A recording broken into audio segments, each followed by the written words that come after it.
Either she homeless or she got problems. That's the only reason why she run to a black man. I like him already. Now you want to get nuts? Come on! Ladies and gentlemen, please welcome.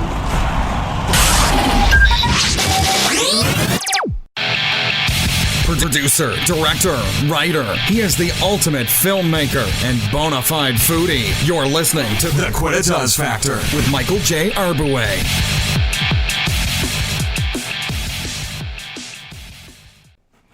Thank you for coming back. Greetings, hello, and welcome to another episode of The Quidditas Factor. I am your host, Michael J. Arboway. Carpe diem, my friends. Carpe diem. What does that mean? It's a Latin word that means seize the day.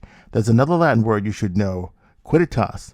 Adriana, please give them the definition. Quidditas, Latin, the whatness of a thing, the essential nature of something, the quality that makes a thing what it is. Yes, quidditas is the whatness of a thing or person. And in this episode, we're going to be talking about perseverance and opportunity. Sometimes when we're discouraged, we are tempted to believe that only the lucky people get those opportunities. But a lot of times you create opportunities. It reminds me of a quote by Richard Branson. And that quote is, if somebody offers you an amazing opportunity, but you're not sure you can do it, say yes. Then learn how to do it later. And that is the key to making things work for you. And there's someone who took every opportunity and turned it into gold. They are simply those people who understand that there's a little difference between obstacle and opportunity and are able to turn both to their advantage. And this woman that I'm talking about has done that all throughout her life. And that's exactly what Lisa G. Black has done. She's taken every opportunity and every difficulty and turned them into magic. When you hear her story, some of you might think, oh my God, this woman's been through so much. But when you hear her talk about it, you often will hear her laughing. You'll hear the smile in her voice. And that's because what most people think of difficult, she saw as opportunity. And she's used these opportunities, these difficulties throughout her life to become the person that she is. The way we deal with challenges can determine our success. In life, we experience failures. We make errors in calculations and judgment and get the rug pulled out from under our feet. Most of us never try to get back up again, but this person has. And if you listen to her story, you're going to realize as well that every difficulty you have, every problem you think you have, you can get over it. Nothing is impossible. There's another quote I love, and that's by Francis of Assisi. And that quote is, start by doing what is necessary, then do what is possible. And suddenly, you're doing the impossible. So, let's welcome to the show, Lisa G. Black. Lisa, welcome. Hello. How are you? How are you, my friend? I'm good. Thank you for asking. So my first question that I always ask all my guests is, what did you want to be when you grew up? Let's go back 8 or 9 years old, maybe 10 years old. What did you want to be? Yeah, I'll even go as far back as I am the third girl in a family of 4. I have 2 elder sisters, one that's actually 10 years my senior. And the reason why I'm saying that is because, I was born in 1968. I'm a proud 52. I'll own it. Yeah. So I grew up with older siblings and older cousins, all that were born from 1940 to, right before I was born, 1965. So I've always been around older people of the 60s, people of that era where they were kind of pushing boundaries. And I grew up in a very upper middle class New Jersey neighborhood. My father was a doctor. Education meant everything. His parents were immigrated over from Italy in the 20s. So I grew up with an immigrant mentality. Education, better the next generation. But we always had this kind of standard of, being around my older siblings and older cousins, I was exposed to things. And I don't mean this in a bad way, but I was exposed to like amazing music. Like they had, they introduced me to Led Zeppelin and the Rolling Stones at the time I was 6 or 7. And my father had a big passion for that. So why am I telling you this? I'm saying this because music and the theater. My father would take us to New York all the time, even as young as I was at 6.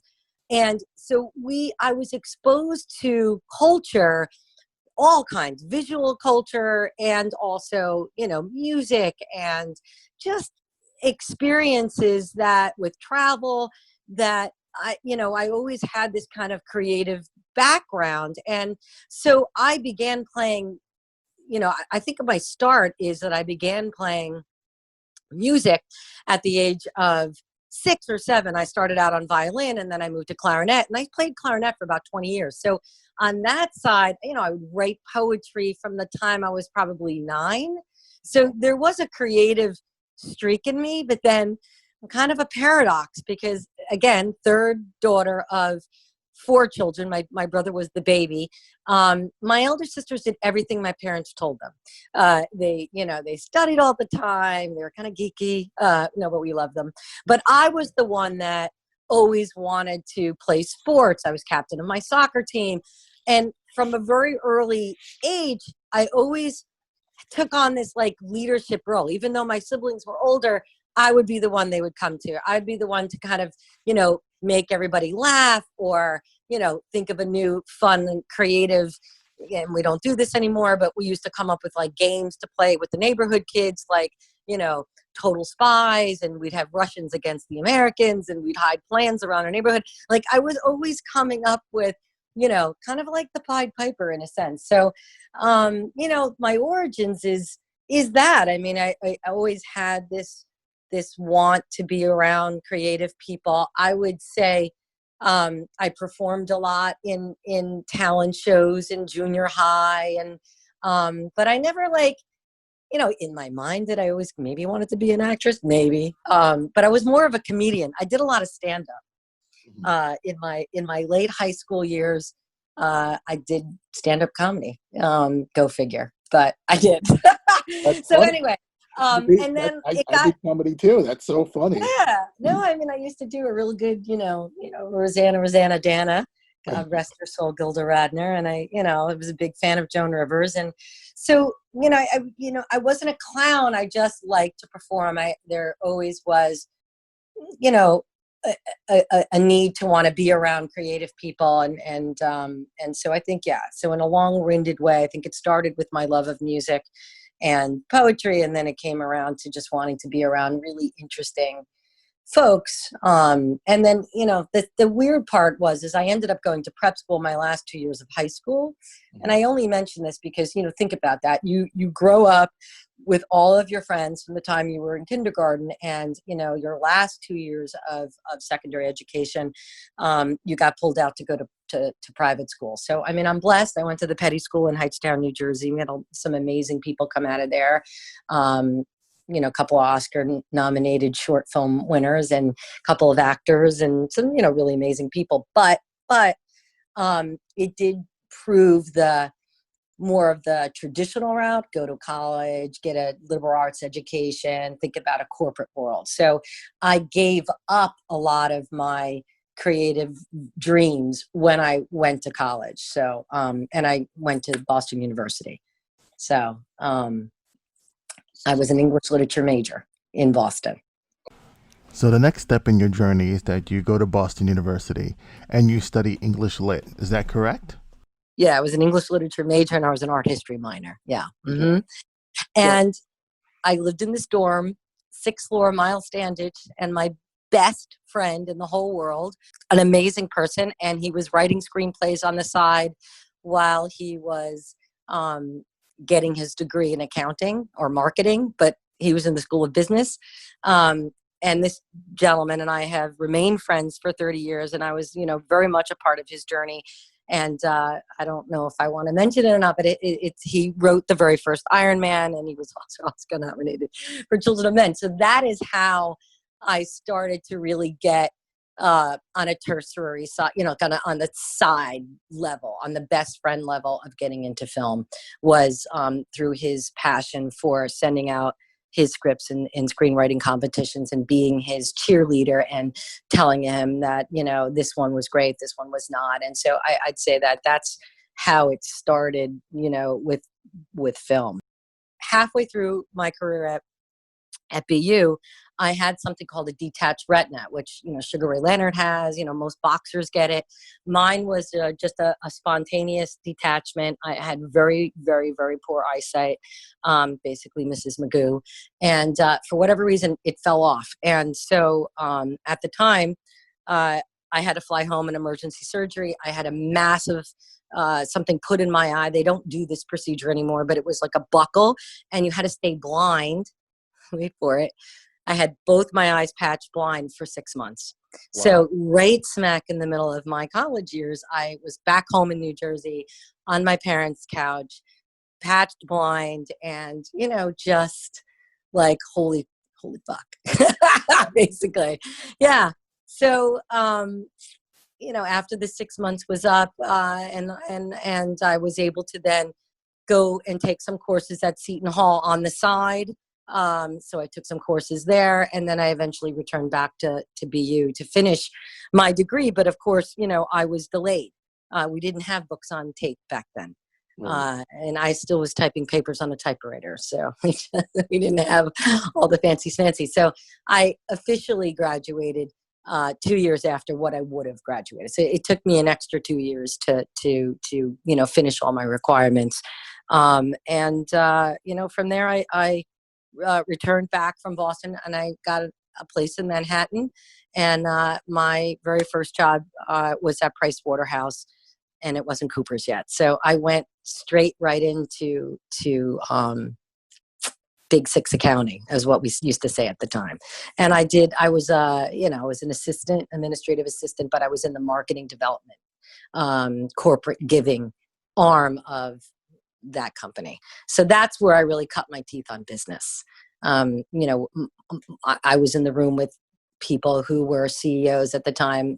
Kay Whitmore was the CEO of Kodak, and the CEO of Chemical Bank, and Seagram's. And so my whole job was to help the woman who was the director of business development put together plans on how we could best strategically market the firm, because there was a rule at the time where you couldn't market an accounting firm. You couldn't poach business. But if you heard wind that somebody was disappointed, with their tax with a different accounting firm, then it was our job to go and find what charitable event that CEO was of that company that was looking to switch accounting firms, and then buy the table, thousands and hundreds of thousands of dollars, and put the partners there.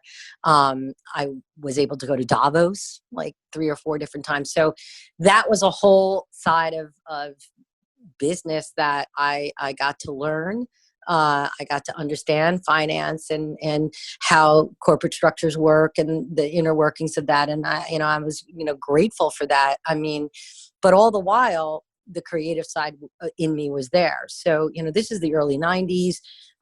Corporate social giving wasn't really as heavy as it was now.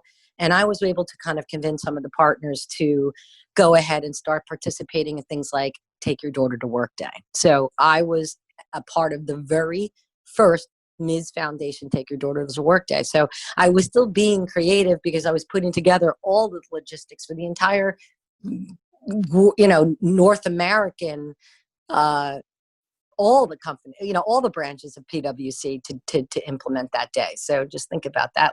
So that's where you get we think about producers and what they do. I mean, each thing that you do coming up in life, even though if it's not related to film, you do pull up, on that skill set. So for that, I mean, just think about the logistics of having to coordinate, close to, 102 offices, all trying to do something that they didn't really understand. It was a male-dominated industry nonetheless. And here we were asking partners to be like, hey, take your daughter to work day. And there was, a coordinated effort across, many, many different channels and logistics and how we were going to run it, and then working with the Ms. Foundation. So now you're working with a third party. So, those skills, you don't see it at the time when you're in it. So, anybody younger, just starting out in their careers listening to this, I would say, don't not take something just because you think it's not in the film world or it's not in television. It's no, you take something that, allows you to build a skill set that you can, then draw upon, because you never know down the line when you're going to draw back on that skill set. Wow, what an incredible story. To be in a room and learn from all those creative people must have been amazing. You must have felt the electricity in the air, that feeling that magical things were about to happen. Am I right about that? 100%.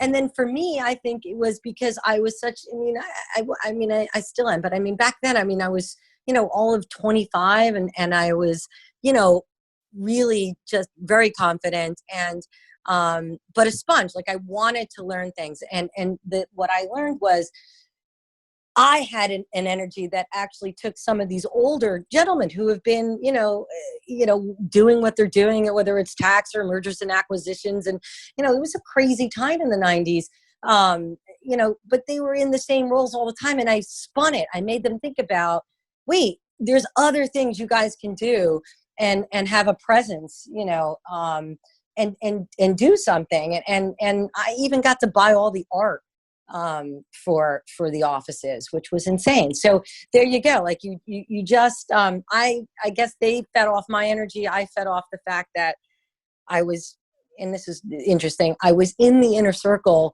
at a very high level, even though I was, my title, I think, was assistant to the business development. I mean, it wasn't, nobody was hung up on titles back then. It was about just being a sponge, but then not being afraid to speak up.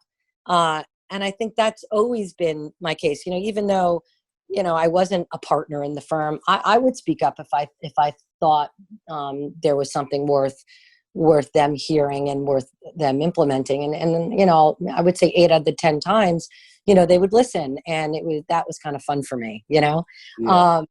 So from there, from Price Waterhouse, and by the way, in college, I worked at the Museum of Fine Arts in Boston, and I was a docent. So there's public speaking right there. And then after that, I got a position for an agency. They're a very big agency now. I work for GMR Marketing. And at the time, they were out of Illinois, and they were hiring people to represent import specialty brand called Molson beer from Molson Breweries, and you were working alongside Miller Brewing Company manufacturing representative. So I did not work for a distributor. I was actually the manufacturer, right? So the whole job was to go and figure out ways how to take the national overlays or the international overlays coming out of Canada and then tweaking them to, a region or a local area. So I had New York and New Jersey and all of the distributors who distributed Molson, and then all of the on and off premises as well, right? I mean, through the distributor, 3-tier network. So that was a whole nother industry that I got to kind of, and I'm glossing it over, but I learned a lot in the beer industry. So again, I was hired by GMR, but GMR was then hired, obviously, was a contract with Miller Brewing Company. And only after a year and a half of being, working with the Molson Breweries and Miller Brewing Company at the time, Molson was licensed by Miller Brewing Company. So they hired me on in the marketing department, and very, very quickly, again, like Price Waterhouse, it was a male-dominated industry, from the beer guy you saw at the at the restaurant, all the way to the the people who worked at the distributorship, to there weren't a lot of women in 1996, 97 working in the alcoholic beverage industry. There just weren't. It was not the way it is now. And so I don't know how I keep ending up in male-dominated industries, but I learned a lot, again, because for when you're in beer, you have to learn how to market something, not only implement something top down, but then also create things that were specific to the region that I was responsible for. And my paycheck, I had a big T&E, and I, had free reign to do a lot of interesting, kind of marketing things, which now have names called street marketing. Like back then, we didn't have a name for it. We just did it. We just hired a bunch of people and, would go out and we'd create these little marketing campaigns where we would go out into bars and, have contests. But that was all created by the local office, by me. And funny enough, we ended up doing stuff with segmented marketing, which, back then, again, now we talk about it, it's like no brainer for everybody. But then, and I hate to say this on a podcast, and I'll be just generous and kind. Most people back then, when you thought of segmentation marketing, they would say, oh, okay, if it's Hispanic marketing, we'll put a Mexican flag on it. And, that's Hispanic marketing. And they didn't quite understand in the New York, all the different subsets of, the Bronx and Dominican Republic and, and Caribbean marketing. And so I was able to kind of go back to Milwaukee and convince them to say, hey, look, that doesn't work for us. That's not going to sell our beers. Or in the case of, Miller Genuine Draft, when I finally came on MG, a brewing company, again, they didn't quite understand that not everything needed to be a 40-pack, 40-ounce bottle, that,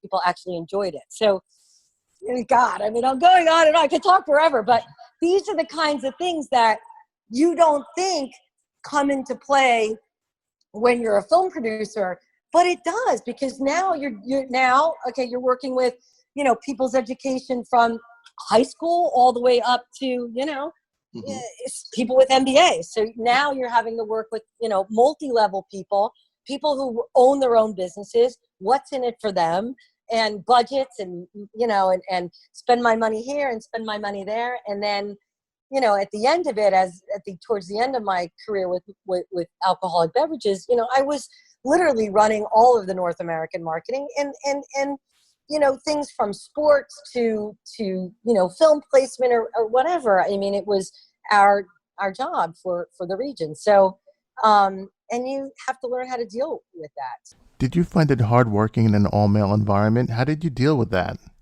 I was one of the first women in my office, in the New York office, to actually have a baby, to get pregnant and have a baby. And, having to nurse my child and make time for nursing and stuff like that. So, I really was, kind of on the cutting edge of getting people comfortable with, women, who get pregnant and still work. I went back to work 8 weeks after having my first child. Would I do that again? No. But I loved what I did. Wow. We did something called like Solo Conversación, and we did MTV Singled Out,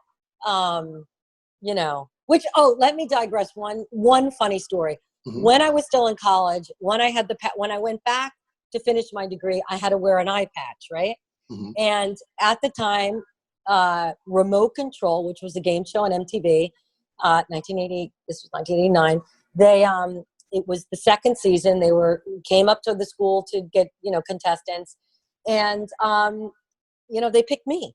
So if you go into the files of the Television Museum of Arts and Sciences, you will find my episode. I was the very first episode when Kari started. Mm-hmm. And I was on Remote Control. So, they said they liked it because I was, I wore the patch and I was, bubbly and, had force. So again, talk about crossroads. They offered me an internship, but this was 1989. The network wasn't even around that long. So I was like, no, I better go get a real job. Like, I didn't think back then, right? Right. What it was now. Your story is so inspirational, and I know my listeners must be feeling the same way.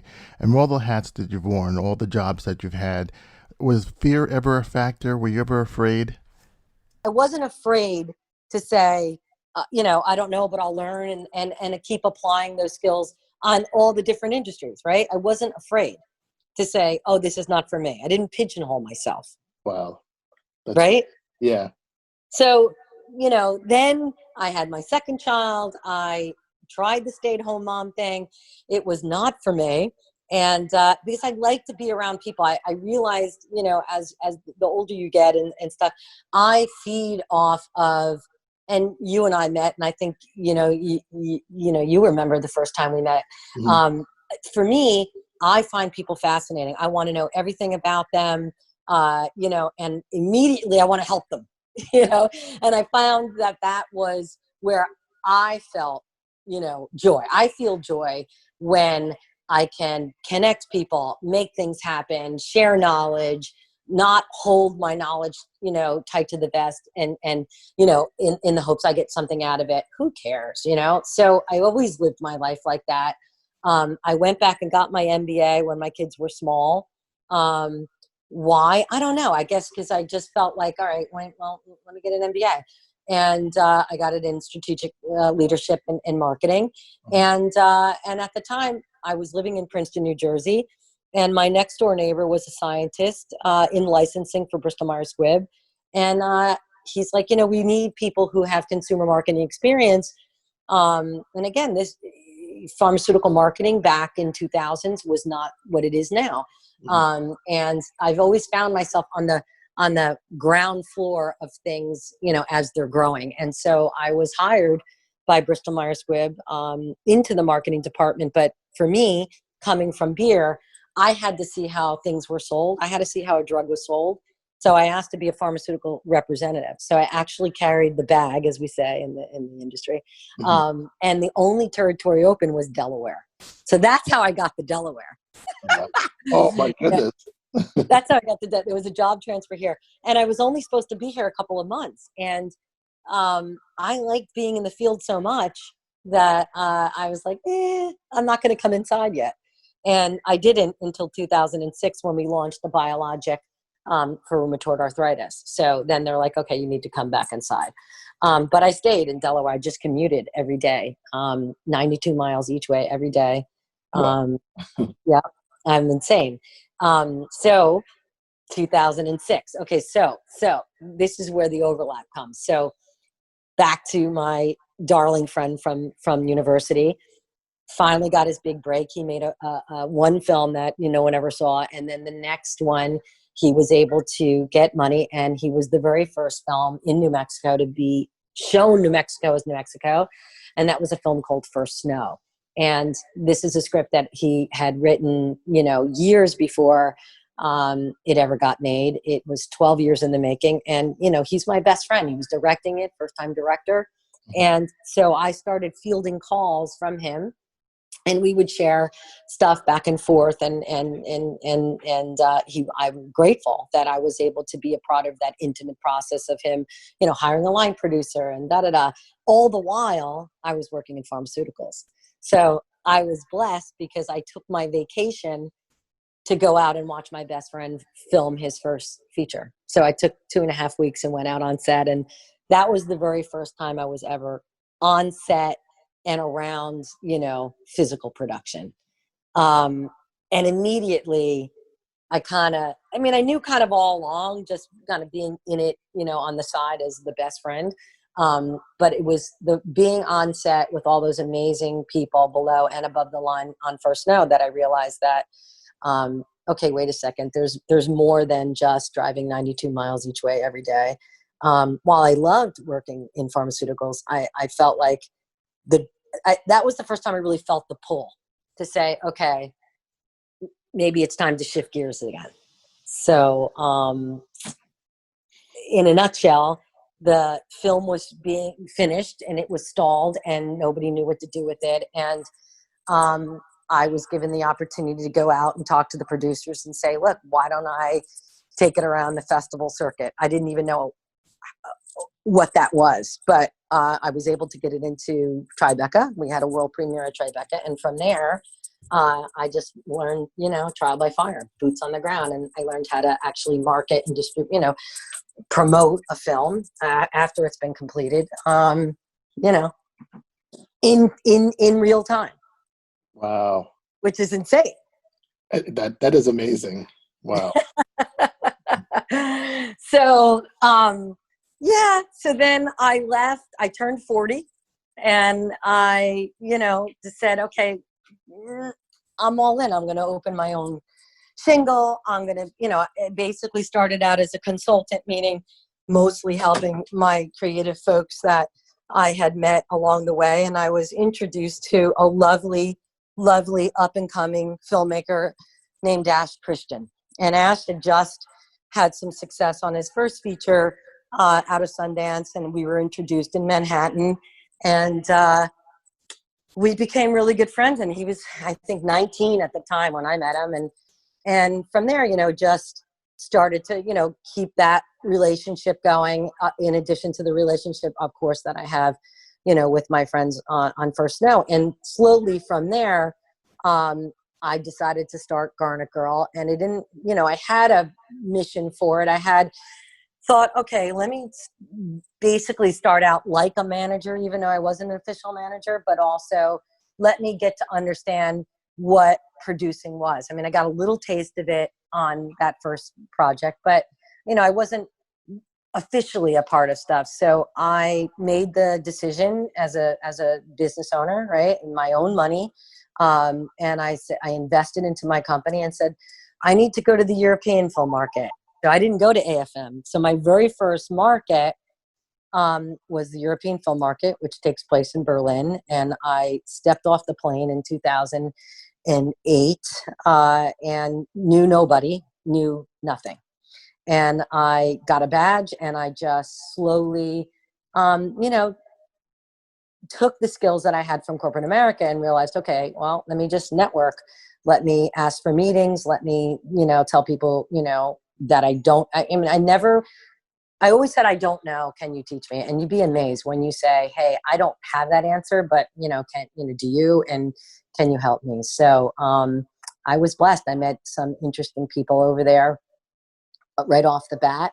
I met Michael Faval from Odin's Eye, who's a sales agent, been in the business years and years and years, out of Australia. And he and I became very good friends. And he would answer a lot of the questions that I didn't even understand, what he did. And he, really showed me what sales agents do. And I just learned, that way, just, by meeting people, talking with people, and then always in having writers, in my makeup of what I do. So, having, Mark as my best friend and somebody understanding the creative process from the script side, and then having Ash Christian, who at the time was a writer director, and is now a prolific producer, God love him. So I always understood it all starts from the script, but there's always this business side that I started to see that even in Europe, they didn't quite understand how to tap into all the facets of what it takes to create something and bringing it to the world. And that to me, I started to see where to connect the dots. So I can take my business side and my business expertise and my love and passion for creatives and marry that together. And so I started to, find financiers that would be interested in supporting emerging filmmakers. And then I also realized very quickly the European grant system, and really, studied and learned that, and did a lot of research. So there's those skill sets coming back all the way back from Pricewaterhouse. A lot of research, a lot of reading of white papers, and reading tax papers that would come out about different incentives and why the incentives are there in different countries. It takes, you have to do your work. You have to do your homework. You can't just ask somebody and then just repeat it. No, I mean, you had to really back it up with facts, right? So I started to learn that side of the business, and I was fortunate because I was able to then meet some more people who invited me over to Norway in 2010 on a producing envoy. But before that, I actually went to Colombia, the country of Colombia, in 2009. Same thing, on a producing envoy. So that's the problem with me. When people say producer,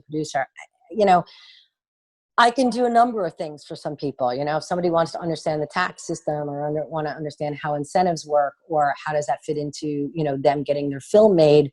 I would say the biggest thing that I tell anybody, whether you're a seasoned person or you're an emerging filmmaker, is don't ever say to somebody, I just need money so I can make my film. No, those are the people I run from. What you want to say is, can you, do you have, what can you bring to the table? What facet of the whole trajectory of filmmaking can you help me with?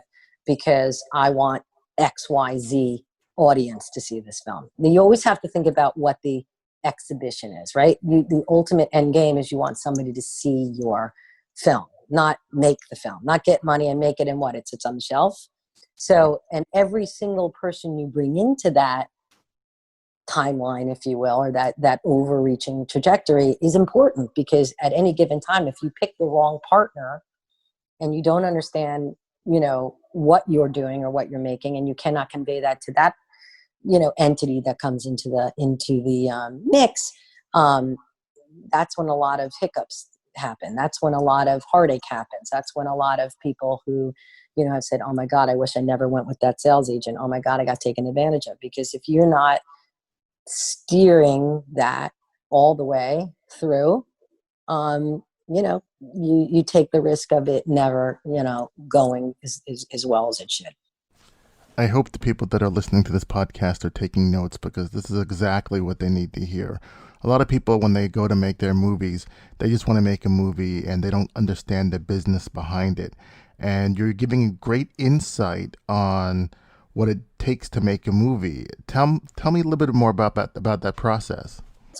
It's about teams, right? I mean, if you're a writer, you're going to need, and you're not going to direct your project, but let's just say you're a filmmaker, where in Europe they're mostly writers and directors. They write and direct their own stuff.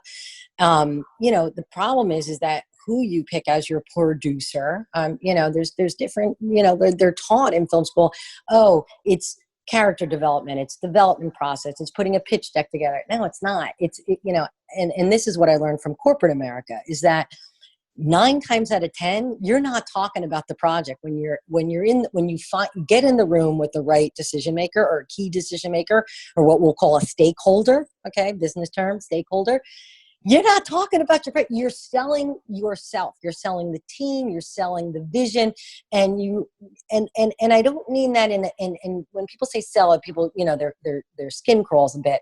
I don't mean it like that. If you really truly believe in what you want to say, what you want to get across, and to whom you're saying it to, then it makes it very easy for the person that you are wanting to bring onto your team to get excited, to what we used to say in corporate America, be engaged, and almost then you motivate them not by, a hammer and a nail. You motivate them because they want to believe they're now a part of the team and part of the process. And I think that's a huge lesson to learn for filmmakers, that even when you're at, say, markets or festivals, they're always like selling. They're always like pitching. Take a beat and, talk about yourself, talk about your kids, be a human being, and ask questions to that person. See who they are. See if they're the right fit for you as well. What they believe in, what they can, do, what they, do they resonate with what you're saying? That's important. Otherwise, if you're running around these markets and festivals and just pitching all the time, at some point, people just get glazed over. They don't see you as a human. And I think that's kind of, for me, it's about engaging in humanity, right? It's engaging in, understanding the person that's standing in front of you, and not always just, as I'm rambling on here incessantly, talking. Listening is important as well, engaging somebody.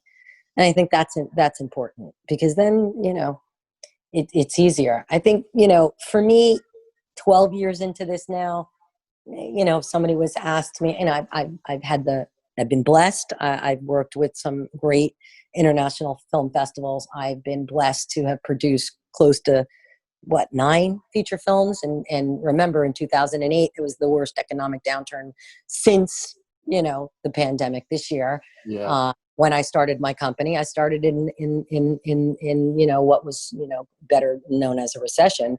But I didn't let it scare me. I said, I jumped all in, I jumped off the bridge, and I never looked back. And I think it's that belief in yourself, but it's also just constantly learning and researching. And if you don't know something, know it. So for me, 12 years later, I was blessed because I didn't just meet filmmakers or do script breakdowns and develop scripts that way. I learned who the stakeholders were, what they did, and what they mean for the whole trajectory of a project. So I'm blessed because I'm good friends and have nice colleagues that I can call up at every stage of the process, from a financier to a sales agent to a distributor and I've gotten to know them as people and not just what's in it for me, right? Just, just whatever, even if there's nothing in it, but understanding from, as I say, script to screen. To me, those are the best producers. And there's a lot of producers out there that don't do that. They will, get it to a point where you're in production and you're on set, and, as soon as the last slate is, clicked, they're out the door, and, and they're relying on the sales agent to pull your movie through. I would not suggest that. I mean, I would say that, you want to be there the whole way. I mean, it's not easy. And so that's a true producer, in my opinion. And there's been a lot of talk in the PGA about some people who call themselves producers of marketing distribution, and, they come on things later. I don't mind those people. I mean, if feels like that's their strong skill set, great. I just happen to be blessed that I, started out with screenwriters and directors, and I understand that process. And I also understand from my business sense, the marketing and distribution. So I'm, some people call me the fairy godmother, Wow. and it's not being in control. It's learning how to pass the baton. That's the other, if you have to say, what makes good teams, it's really learning when to be in the leadership position, when to set the strategy, right? And then also when to pull back and allow the people that you have brought into your team to do what they do best, pass the baton. It's, I used to run track in high school, and that's kind of my analogy is that, if you ever watch a track meet, if you run a 4x100 or a 4x400, I mean, you're passing that baton, and the strategy comes even before the race to say, wait a second, on this particular race, based on the competitors that we have, we're running against, you're going to run anchor. I'm going to run, first leg out. You're going to run middle leg.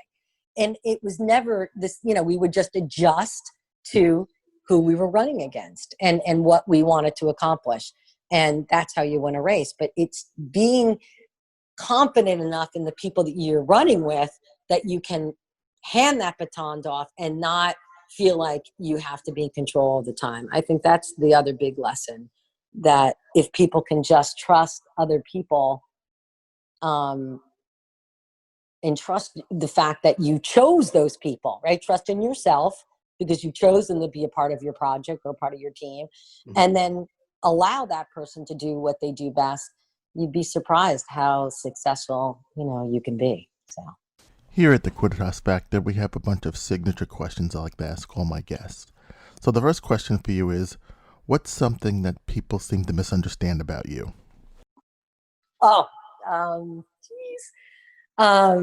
Because I have such a passion and love for people, and I'm, outgoing and gregarious, that I'm, an extrovert, but truly, I'm kind of an introvert. I am. I like, when I'm not out in the world, at some event or some festival or making a film, I really truly appreciate my time at home with my family, with my husband and my daughters when they were home, but they're now off and grown. And I love my bed. I love my bed.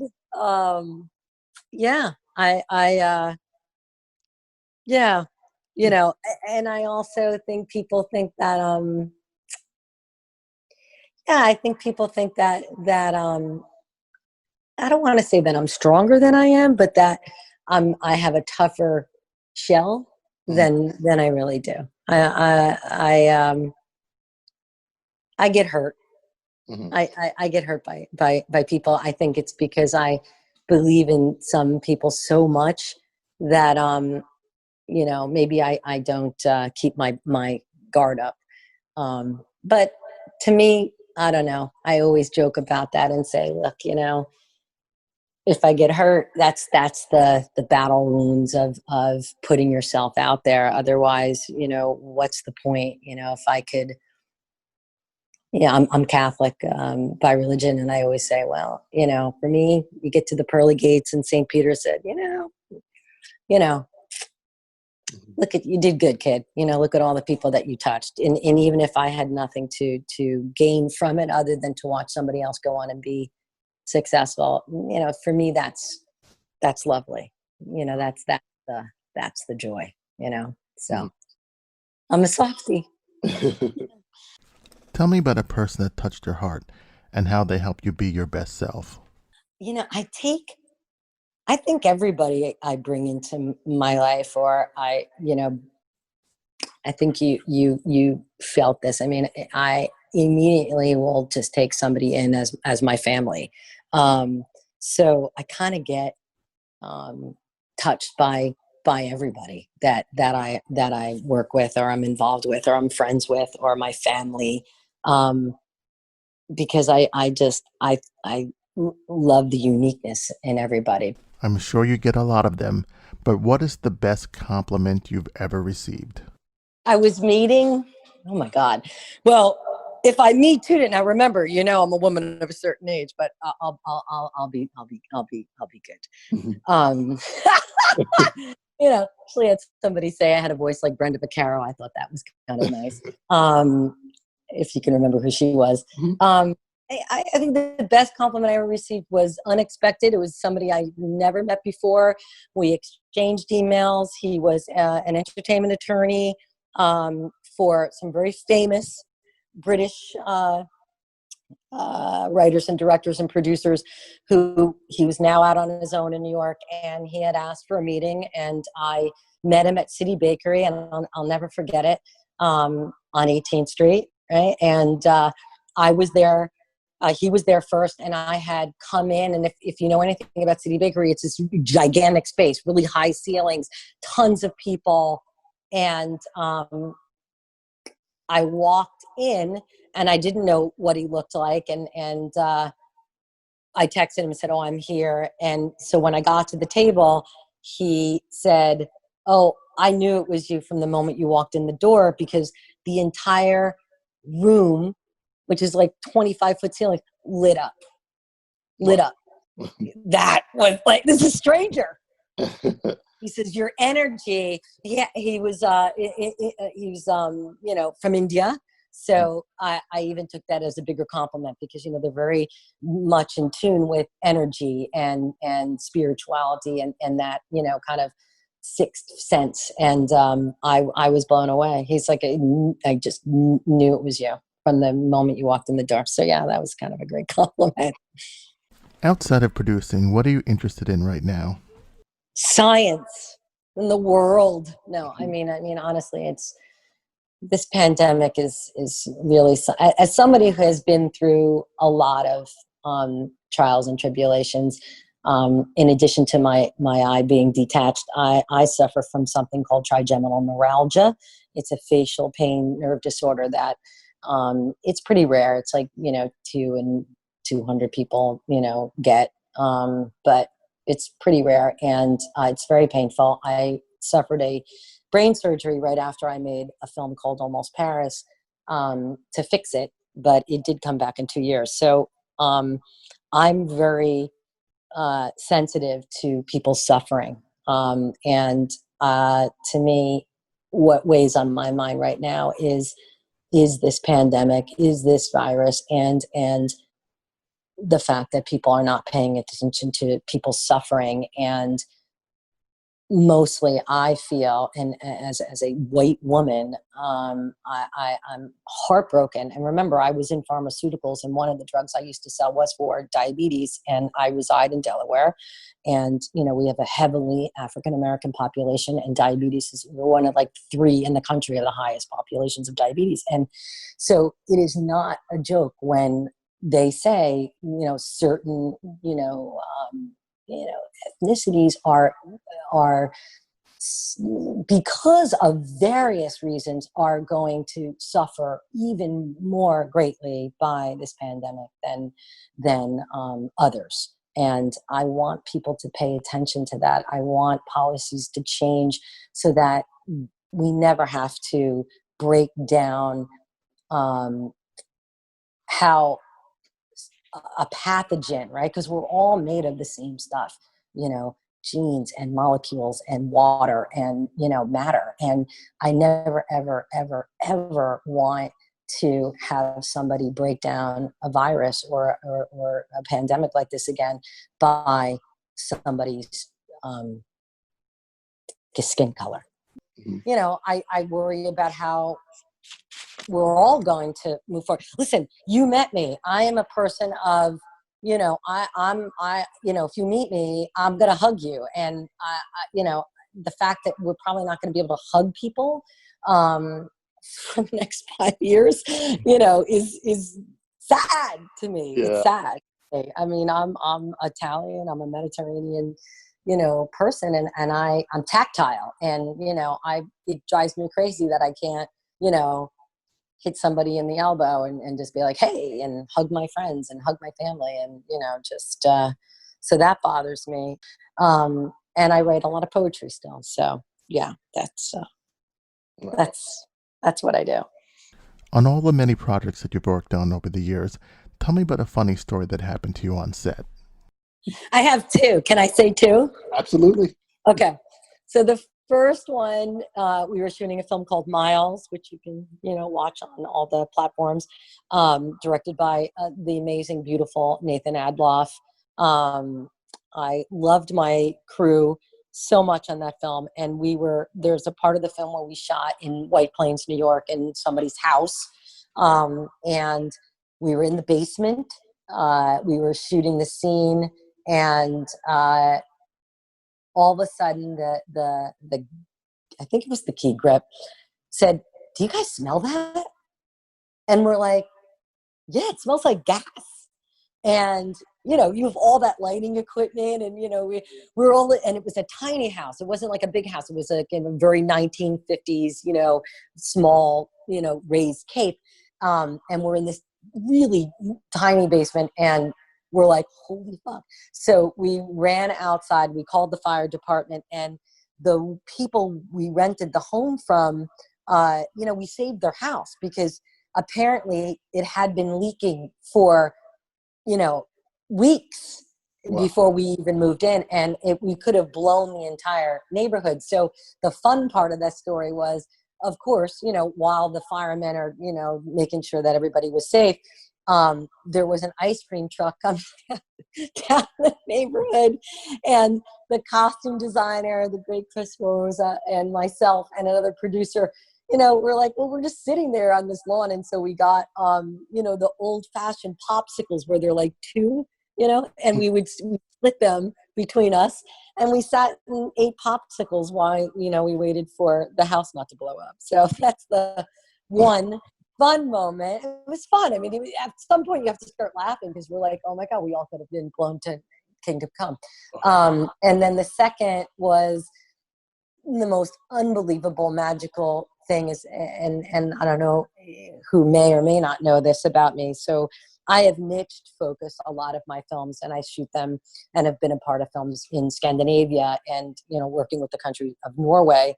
I was on a film set of a film that I just finished called The Birdcatcher, which you can watch on Amazon Prime. And it was shot in the winter, it was shot in the snow, and we were in a remote part of Norway. And it was very late night. The bridge had frozen out, the bridge that we took all the cars to come back and forth to set. It's now about 3:00 in the morning. Crystal clear night, freezing cold, but crystal clear. And we had to figure out how to get everybody back to the cabins where we were staying.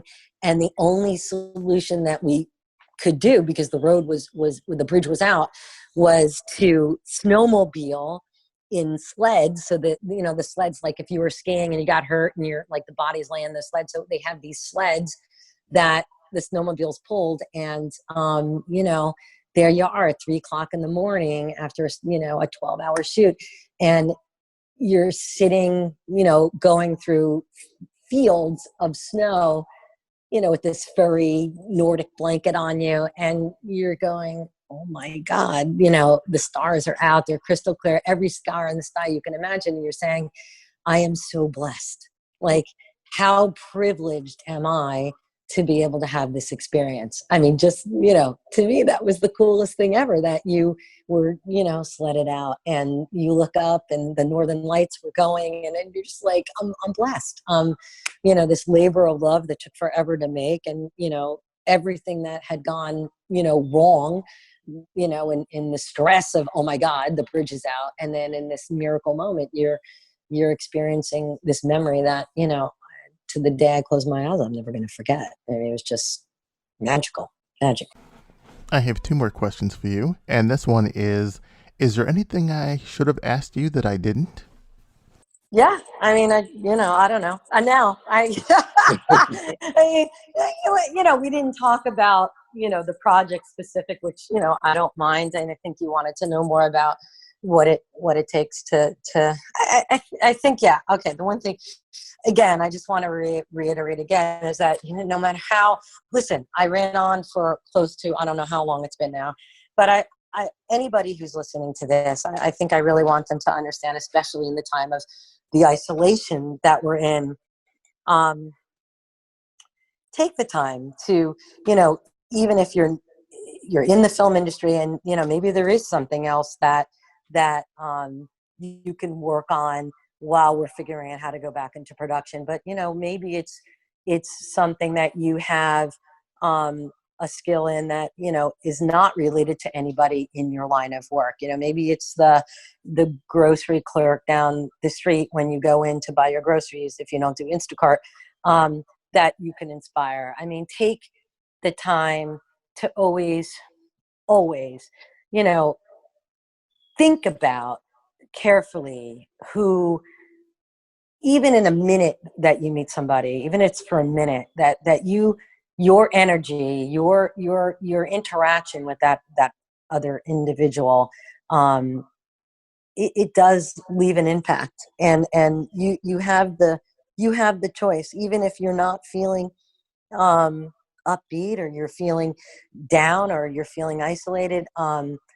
If you just think of it outside of yourself, and even in the little moments of every day, if you take time to say, I'm grateful, I'm joyful that I'm breathing, I'm healthy, I'm alive, and maybe it's just a 2-second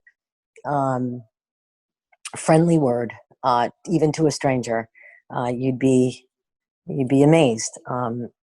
That even in that little encounter, that you may have touched somebody, and help bring joy. I mean, we need to bring joy to each other, period. As you know, the name of this show is called the Quidditas Factor. And Quidditas is the whatness or essence of a thing or person. So instead of saying Quidditas, to make it easier for you, I'll say magic. Tell me, Lisa, what is your magic power? Just to see the dots, be well before, just to see the dots, to see how things play out further down the line than people ever thought they would fall out. Spotting trends long before people even know that's what they wanted. It is to know the need of somebody before they even know that they needed it, and the spot the dots, and then how to connect those dots and how it looks before it even was a concept. I don't know. I think it's just this weird, and I've used that. It's just innate in me, and it's been for every single industry that I've ever worked in.